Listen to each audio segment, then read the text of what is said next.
Bienvenidos a ¿Qué le pasó a mi neurona? En esta ocasión no voy a hablar sobre algún hecho biológico o sobre qué es la biología. Va a ser algo más personal, Voy a hablar sobre una pregunta que me vino a la mente desde hace unas semanas. La pregunta es la siguiente: ¿para qué comunicar ciencia? Pero para empezar con este video, y para hacerlo de una manera más personal, ya sabes, tú y yo así como si estuviéramos platicando, tomémonos un café, ¿va? Ve por tu taza y aquí te espero.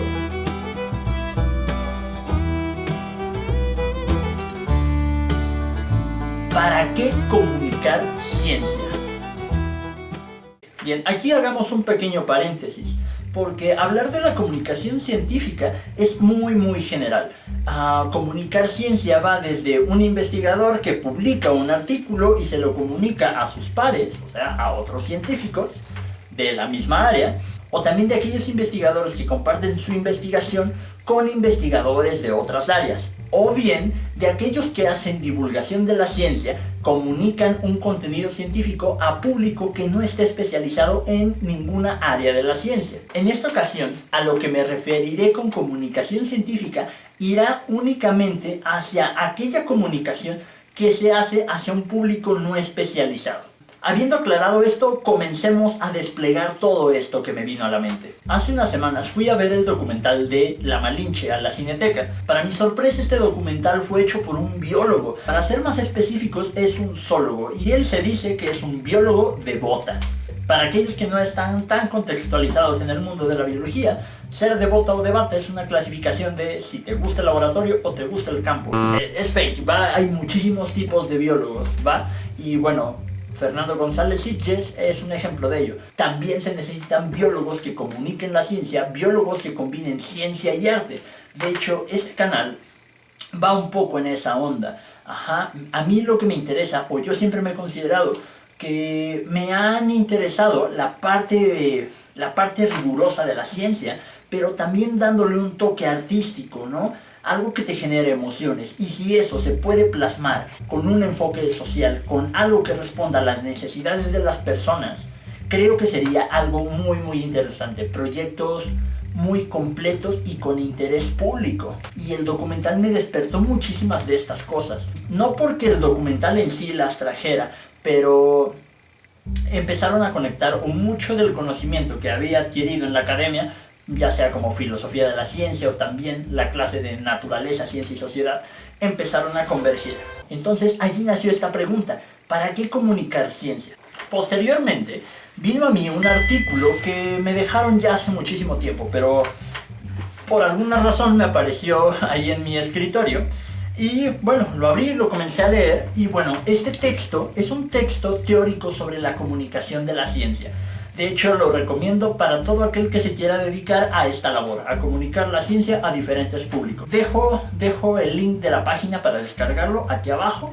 Es gratuito, así que no tienen ninguna excusa, a darle. ¿De qué habla este artículo y por qué fue relevante para esta pregunta que estaba teniendo en mi cabeza? El texto aborda los modelos de comunicación de la ciencia. De hecho, para todos aquellos que no estén tan metidos en la teoría de la comunicación, esto puede sonar un poco raro. ¿Cómo que modelos, no? ¿Que no solamente era hablar y ya? Bueno, en realidad es un poquito más complejo de eso. Cuando me empecé a meter, yo también pensaba que solamente era comunicar lo grandioso que era la biología y ya, ¿no? Lo que pasa es que sí, en realidad necesitas tener objetivos muy concretos de qué es lo que quieres lograr con esa comunicación y a qué público quieres que vaya. Además, todo eso tiene muchísimas cosas de fondo. Por ejemplo, si le empezamos a desmenuzar, tiene también una postura sobre la ciencia. ¿Qué postura es la que queremos reflejar al público? Entonces, como podemos ver, la comunicación de la ciencia tiene ciertas aristas que son algo complejas. Y eso fue lo que me empezó a llamar más la atención al leer este artículo. Y de hecho esto lo llevé a un pequeño escrito que lo subí a la página en Facebook de ¿Qué le pasó a mi neurona? Si la quieren checar, el link los dejo abajo. No es así súper relevante ni, no sé, las respuestas y a todo ello, pero me sirvió a mí para ampliar un poco el panorama y saber a dónde quiero llevar este canal, ¿no? Y también a dónde quiero llevar la profesión de comunicador de la ciencia. ¿Para qué comunicar la ciencia? Una de las respuestas que yo di a esta pregunta fue: para ser un influencer de YouTube, para combatir la pseudociencia, para imponer la forma de ver y conocer el mundo, la única que hay, para disfrutar, para generar conciencia sobre la importancia de la ciencia, la naturaleza y la sociedad, para entender problemáticas políticas y sociales. Estas respuestas están en un tono como satírico, quizás un poco cómico. Fue mi intención, no sé si se haya notado en el escrito, pero lo que va, o hacia dónde van, es un poco hacia cómo es que se está comportando actualmente la comunicación de la ciencia. Para todos aquellos que sepan y aquellos que no, se los cuento, en internet, en especial en YouTube, está habiendo un auge muy interesante de canales de comunicación de la ciencia, de divulgación, ¿no? Y de muchas otras disciplinas. Algunos son muy buenos, que tienen un contenido bastante complejo y que saben trabajarlo y bajarlo a, digamos, hacia ciertos públicos. Hay contenido que va para público de universidad, para adolescentes y también para los más pequeños. Es muy interesante que haya todo este tipo de contenidos muy diversos. Pero a mí me empieza, o más bien, me viene a la mente otro tipo de cosas. Porque si lo vemos desde el lado filosófico de la ciencia, habría que preguntarnos qué tipo, o más bien qué idea sobre la ciencia es la que se está vendiendo y la que se está difundiendo, ¿va? ¿Esto hacia qué va? En el artículo que les dejé aquí abajo, hay un modelo que se conoce como modelo de déficit, y este modelo tiene que ver con una postura en la cual el científico es la persona que sabe y el público es la persona ignorante, aquella que no sabe. Bajo esta óptica, bajo este modelo, la ciencia se posiciona como la única forma de entender la realidad, y yo, que soy el que tiene el contenido, soy el que te va a informar, porque eres un completo ¿Lenguaje? Bueno, eres alguien que no conoce, un ignorante. Esa es un poco la idea que se maneja en este tipo de enfoques. Y la realidad es que, bueno, por lo menos en México, yo todavía sigo viendo que hay todavía un pequeño rechazo por la ciencia, ¿no? Sí, sigue habiendo así como un repudio.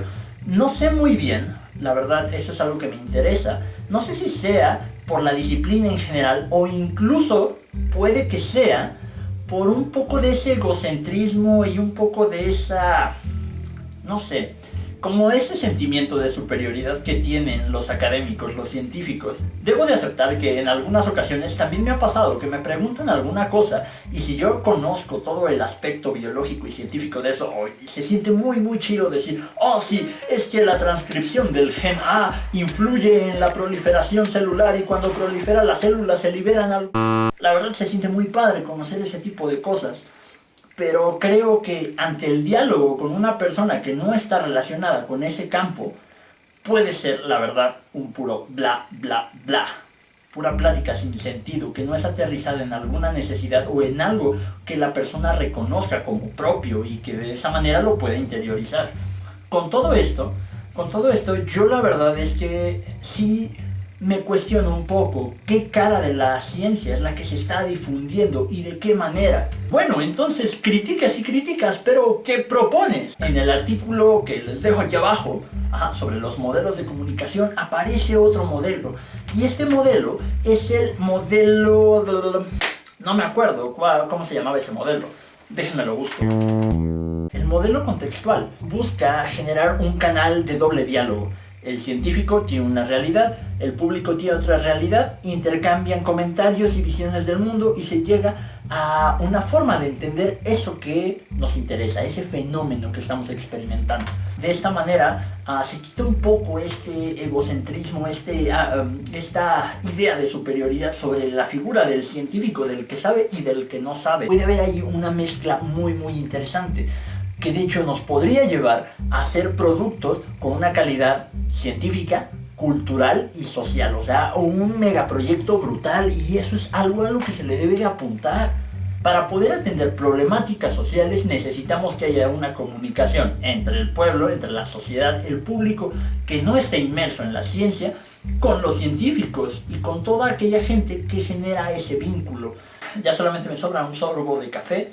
Espero y me dure para que llegue toda la creatividad para el cierre. ¿Para qué comunicar ciencia? Esa es una pregunta que cada uno de nosotros, o los que quieran dedicarse a escribir sobre ciencia, debe de resolver. Pero debe de tener claro que cada respuesta que tome tiene una postura sobre la ciencia, y esa postura es importante e influye mucho en cómo es que se interconecta la sociedad, la naturaleza junto con la ciencia. Me acabo de quedar sin pila y la estoy cargando directamente aquí, así que terminaremos en este espacio el video. Miren, un dibujo de meteoro. Go Speed Racer. Para concluir, lo único que tengo que decir es que es importante llevar a este tipo de plataformas, ya sea YouTube o blogs o internet, las discusiones que hay en torno a la comunicación de la ciencia, la filosofía de la ciencia o incluso las propias disciplinas científicas.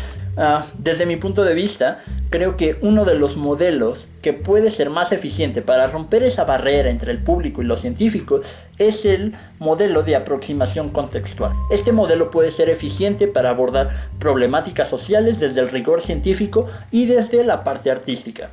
Y bien, esto ha sido todo en el primer video de Reflexiones con Café. Espero les haya gustado. Y nos vemos. Bye.